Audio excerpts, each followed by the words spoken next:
So thanks for letting me talk again. I just wanted to spread the word a little about CrystalBall. I think it's a really interesting solution to a problem that most medium-sized apps have, and the more people who are using it and trying it out, the better. So here's the problem: you've got an application. You go to run your test suite, and you run it. It keeps running. And then 28 minutes later, you get your results. So when you have a test suite this large, you don't tend to run your test suite like this. What you do is you push it up to a CI server, which is what we do. And so here it is. Here it is taking 10 minutes, split up into five separate parallel runs. And 10 minutes is pretty good. You can write your PR message, and if the tests all pass, you can continue on your day, and it's not too bad. But if it fails, then that's really disheartening. So what I wanted to try and do was to reduce the feedback loop for test build failures. And the promise of CrystalBall is that it will select a subset of your tests to run, which should ensure that the changes that you made didn't break any of the tests. So in theory, if you run CrystalBall, if you run CrystalBall and your tests pass, your whole build should pass. And we got it to, so we've been running this experiment at work, and here's that same commit failing in 3 minutes instead of 10. So that's 3 minutes is still a long time, but that's like a 7 minute time saving. So I'm going to attempt to do a bit of a demonstration of how it works. So let's see if that will work. Live demonstrations are great.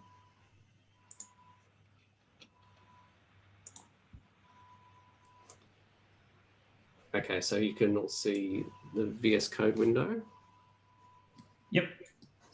Great. So I've got a demo application here with two models. There's a post model that has many comments. And there's a test suite that has 5 tests. There's 2 model tests on the post model. There's 2 request tests on the post index and the post show, and I think this is a view test, just to say that that the view works separate from the request. So if I run, I've run RSpec here, and it's run the whole test suite. If I run CrystalBall at the moment,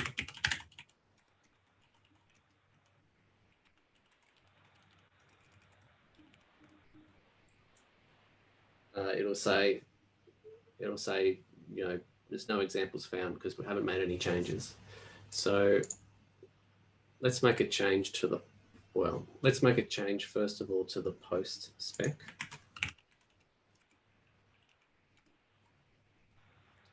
Not that one.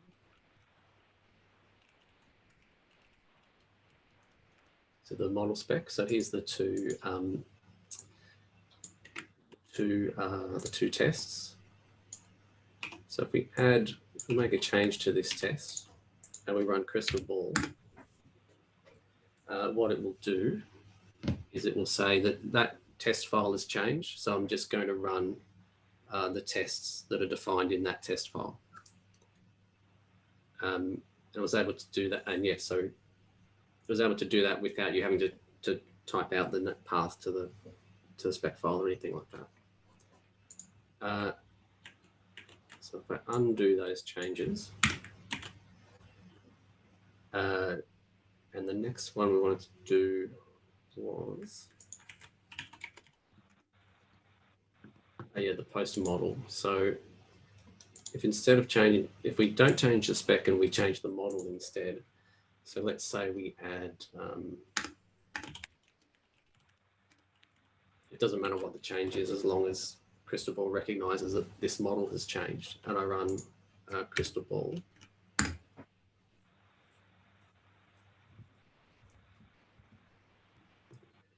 So here it's run the whole test suite because it thinks, well, it thinks correctly that all of these tests are reliant on the model.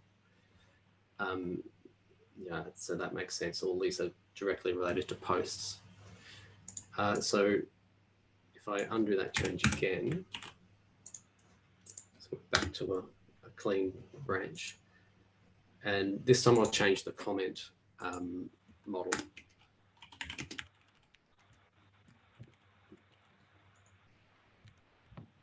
So by changing the comment model, this time it's only picked out 2 tests. So it's picked out the first test in our post model spec and the post show test, because with that test, it renders the post, but it also renders the comments of the post. So on a small scale like this, it doesn't make too much difference. It's only 2 seconds, but on a larger scale, you can try and increase your confidence that that you could perhaps you could accept that your changes will pass the build with even only running a subset of the build. And the way it works is up front, you have to run your specs in a specific way. So you run it with a certain environment variable, it will run your whole test suite and listening for which files are dependent on which test. And it will create this YAML map for you. Just separate this out. So here it's a recording for this particular test, post spec 111. It relies on the file itself, it relies on the model, and it relies on application record as well.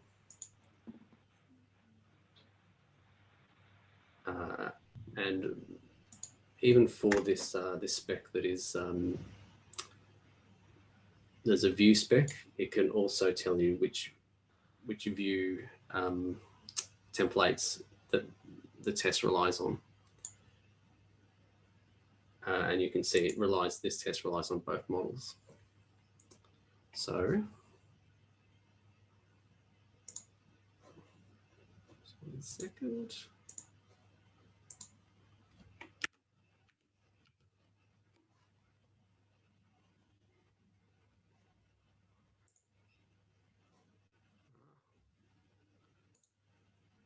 Demonstration. So we ran the CrystalBall build and the full build in parallel for 8 weeks, which is the length of our development cycles. And we found that there was 11% of the builds failed, and the CrystalBall caught that before the main build finished, and it did it 6.3 minutes before the full build. And there were 11%, excuse me, there were 11% of builds that CrystalBall didn't catch. Looking through them, what we found mostly there was a flaky test that was in the way. So the CrystalBall build passed, and it was the correct build in a way, but the full build failed because of a flaky test that was unrelated to the code change. And there were 2 times when the CrystalBall build failed, when the full build passed, which is shouldn't really happen. But one of them was a build kite error, so it was an infrastructure thing that we couldn't control. And the other one was, once again, probably a flaky test that had been introduced in that commit.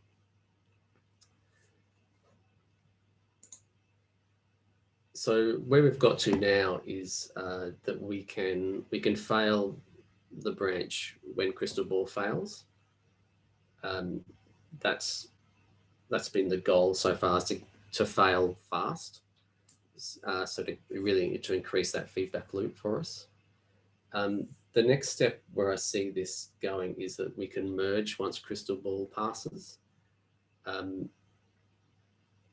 There's really, like, if we can reduce that 11% down to something a lot more manageable, we can start merging our branches a lot faster without having to wait for the full build to complete.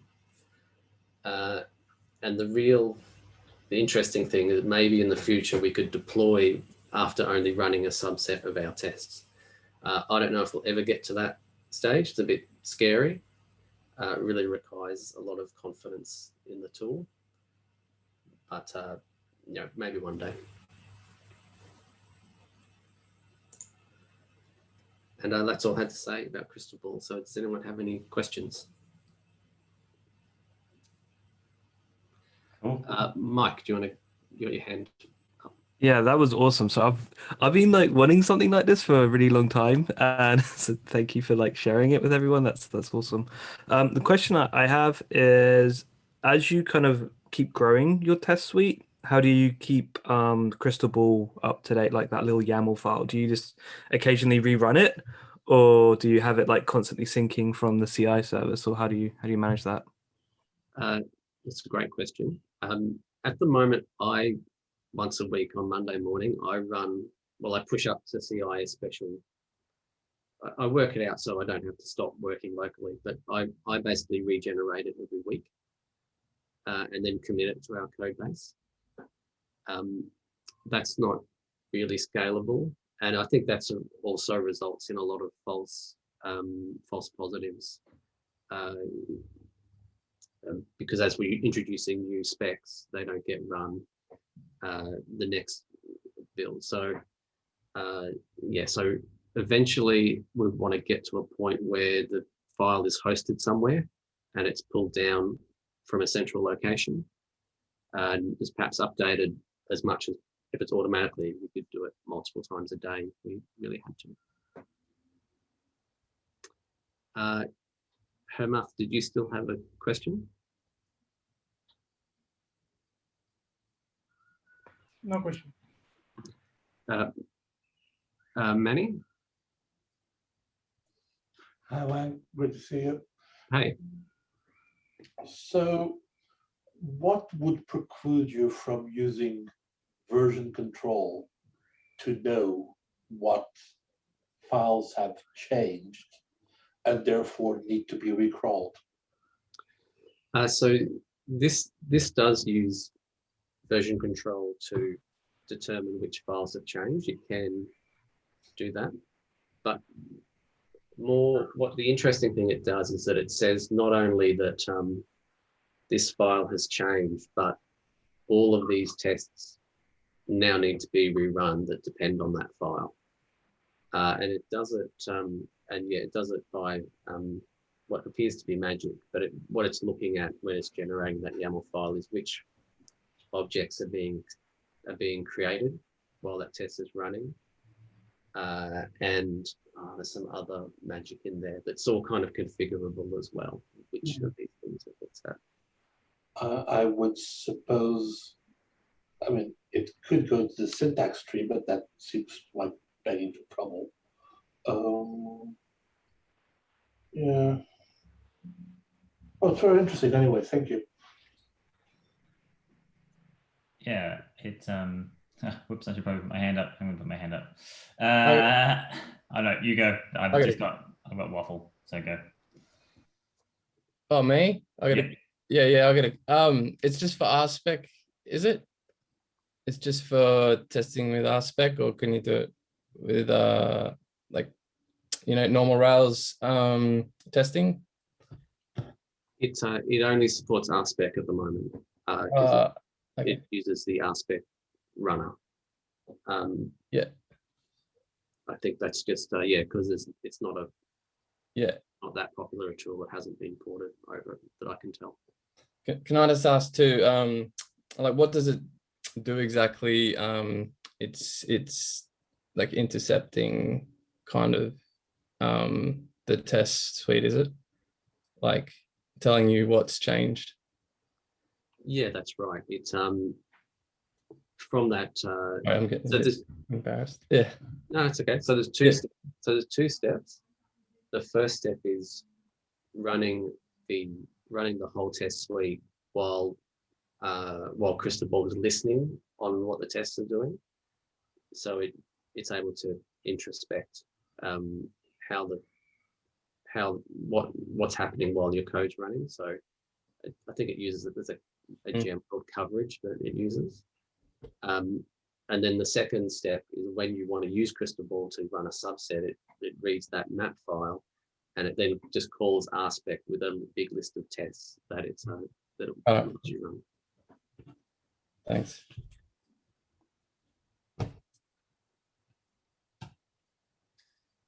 Yeah, my question was originally around just confidence, about how you get yourself confident that this tool that you're using is not hiding things from you, because as you say, you get some flaky tests, or you get the occasion that it fails, and how your team has found, like, have you been relying on it, or has it just been something that's been running in parallel with your normal test suite? Yeah, we're still running it in parallel at the moment. So Sure. to try and, I wondered, first of all, if we could get if it would be interesting, because I feel like the only way you could get confidence is by starting to run it and see how it performs. Sure.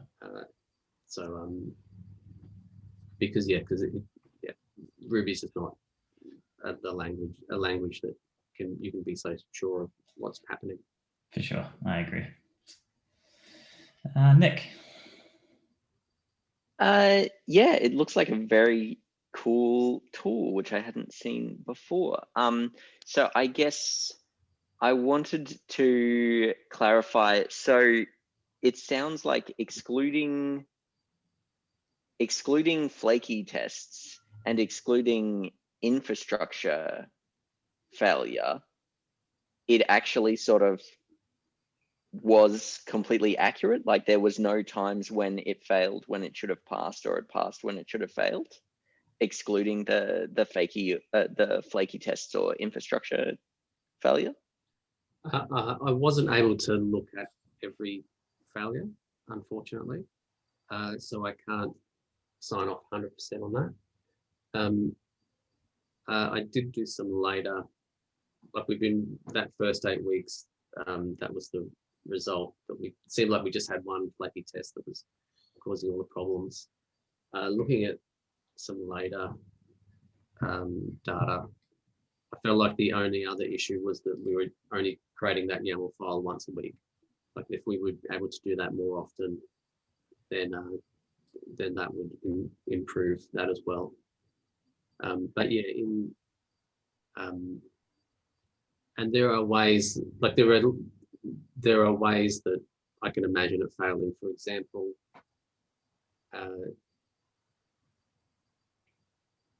if you have in your application, we have a big locale file with all our translations in there, and CrystalBall does have an option that says listen for any, add that locale file as a dependency to tests that require it. But I haven't turned that on because I felt that would go against our goal of failing fast. Because one of the issues is that there are some files that would be relied upon by a lot of tests. So probably your user model, for example, in whatever application you're using, would be used by a lot of your long-running tests. So that is a problem, and it's what I've tried to get it to, by optimizing for failing fast. It kind of lessens the sureness, the certainty that you get that the result is going to match. Yeah, I mean, this is the type of tool that easily tolerates a false positive, but cannot tolerate a false negative, right? Yeah, you don't want to deploy. Yep. But you could. But I think we could get to merge. I think we could get to merge, and just deal with. So have you found the duration that it takes to run the full test suite is comparable to the time it takes to sort of generate the YAML, or does it actually make the running of the test suite even longer when it is also generating this file? It's longer. You can only do it. You know, do it in one process, so you can't parallelize it like we have. Though I wonder, yeah, so it's about 50. It's about, if you add all the bits up, it's about 50 minutes, and I think it takes over an hour to generate that YAML file. So you couldn't do it. Yeah, it would always lag behind the test, and so there's always a gap there. And last one, is it still being actively developed, or is it?